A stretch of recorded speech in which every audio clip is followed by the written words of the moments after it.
राज गुमसुम सा सड़क के किनारे चला जा रहा था। वो मन ही मन ईश्वर को बार बार कोस रहा था। वो सोच रहा था, हे ईश्वर, आपने दुनिया जहान के सारे दुख मेरे ही भाग्य में क्यों लिख दिए हैं। एक तो इतनी मेहनत मशक्क़त करने के बाद मुझे फैक्ट्री में एक वर्कर की नौकरी मिली है और उस पर आज मेरे जूते भी फट गए हैं। हे ईश्वर, क्या आपको मेरी दशा देखकर कुछ भी तरस नहीं आता। अब मैं अपने परिवार के खाने की व्यवस्था करूं या नए जूतों की। हे ईश्वर, आपने मेरे साथ ऐसा क्यों किया है। वो अपनी ही धुन में खोया बस यूं ही चला जा रहा था कि पीछे से उसे किसी ने आवाज दी, अरे भाई, क्या करने का इरादा है, कहाँ चले जा रहे हो। ये आवाज सुनकर राज कुछ ठहर गया। उसने जब ध्यान से देखा तो वो रेलवे पटरी की ओर सीधा चला जा रहा था। राज को जब अपनी गलती का एहसास हुआ तो उसने पीछे मुड़कर देखा। पीछे एक बड़ी सी कार में बैठा व्यक्ति ही उसे आवाज दे रहा था। वो उस कार के पास गया और उस व्यक्ति को जाकर उसने धन्यवाद दिया, पर उसकी मनोदशा उसके चेहरे पर साफ झलक रही थी। उस व्यक्ति ने उसे टोकते हुए कहा, अरे भाई, तुम्हें किस बात का दुख है, क्यों इतने परेशान नजर आ रहे हो। इस पर राज ने अपने मन में छुपे गुबार एक बार में ही बाहर निकाल दिए कि कैसे ईश्वर उसे इतना परेशान कर रहे हैं। इस पर उस व्यक्ति ने मुस्कुराते हुए कहा, अरे भाई, ईश्वर तुम्हें क्या परेशान कर रहे हैं। तुम जो कर्म करते हो उसी का तुम्हें फल मिलता है, तो व्यर्थ में ईश्वर को क्यों दोष देते हो। इस पर राज ने उसे अपने जूते दिखाते हुए कहा, देखो भाई, आप तो पैसे वाले हो, सारे सुख हैं आपके पास, पर मुझ गरीब के पास तो एक जोड़ी जूते तक नहीं।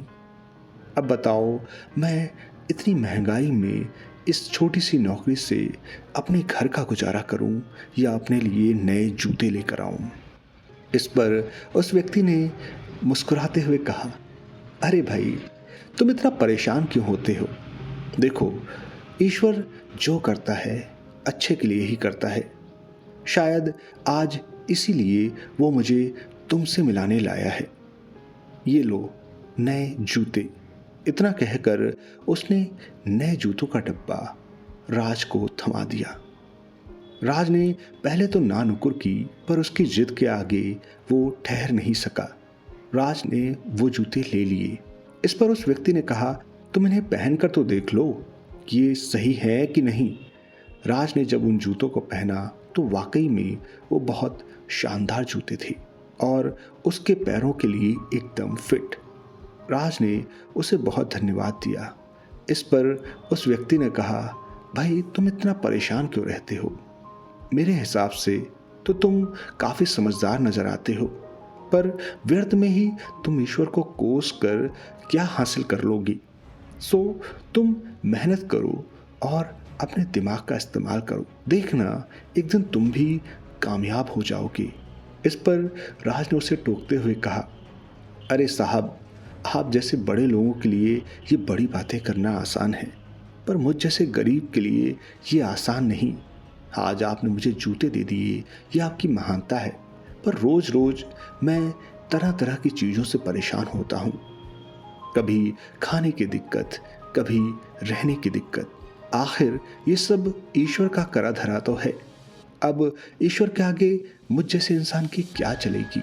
मैं वाकई में अपने जीवन से बहुत परेशान हूँ। इस पर उस व्यक्ति ने दरवाज़ा खोल दिया और जब वो नीचे उतरा तो राज की आंखें फटी की फटी रह गईं। वो व्यक्ति दो बैसाखियां लिए नीचे उतरा था, क्योंकि उसका एक पैर ही नहीं था। उसको देखकर राज को एक पल तो मानो विश्वास ही नहीं हुआ। उस पर उस व्यक्ति ने मुस्कुराते हुए राज को टोका, देख लो भाई, मेरा तो एक पैर ही नहीं है। अब इस बारे में सोच सोच कर मैं क्या ईश्वर को दोष दूं या अपनी किस्मत को। अब से कुछ साल पहले मेरा भयानक एक्सीडेंट हुआ था, जिसमें मुझे अपना एक पैर गंवाना पड़ा। पर मैंने कभी ईश्वर या अपनी किस्मत को दोष नहीं दिया, बल्कि मैं नए इरादे और हिम्मत के साथ मेहनत करके अपने काम में जुटा रहा। और देखो, आज मुझे अपनी मेहनत के बदले क्या मिला है। राज उस व्यक्ति के सामने आज अपने आप को बहुत छोटा महसूस कर रहा था।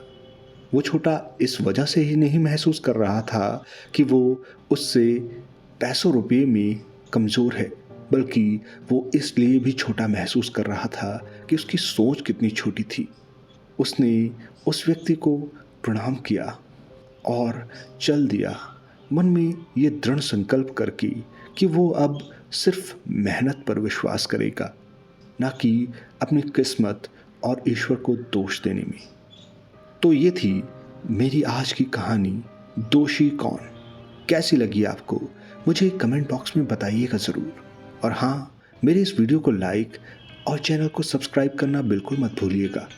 मिलूंगा आपसे एक नई कहानी के साथ, तब तक के लिए अलविदा।